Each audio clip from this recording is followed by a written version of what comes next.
दादू में साल 9 के मौके पर अफसोसनाक वाक़या पेश आया, जहां मुबैना तौर पर नशा आवर मेडिसिन के इस्तेमाल और शहर में खुले गटर नाले के बायस एक नौजवान जान की बाजी हार गया है। वाक़े पर बुरसा ने नशा आवर अद्वियात फरोख्त करने वाले मेडिकल स्टोर मालिकान और म्यूनसिपल इंतजामिया को जिम्मेदार करार देते हुए सख्त एहतजाज किया।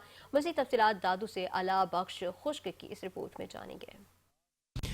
दादू में मुजाहिद नामी नौजवान मुबैना तौर पर नशावर मेडिसिन के इस्तेमाल के बाद बेहोशी की हालत में खुले गटर नाले में गिर गया, जहां दम घुटने के बायस उसकी मौत वाक़या हो गई। साल 9 में पेश आने वाले इस अफसोसनाक वाक़े पर विरसा और इलाका मकी गम से मुब्तला हैं। विरसा और शहरियों का कहना है कि अगर शहर में खुले गटर नालों को बंद किया जाता और नशावर अद्वियात की फरोख्त पर मौसर कार्रवाई होती तो ये कीमती जान बचाई जा सकती थी।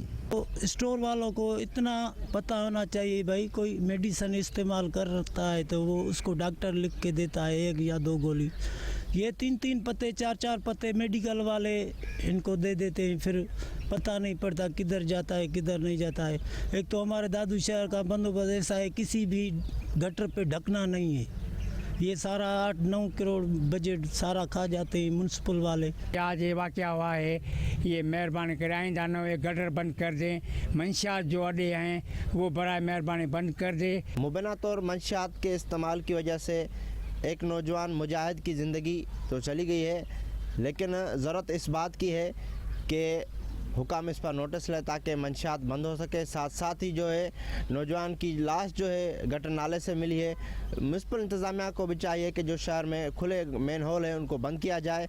अलाबश खुश, नुमाइंदा 5 न्यूज़ दादू।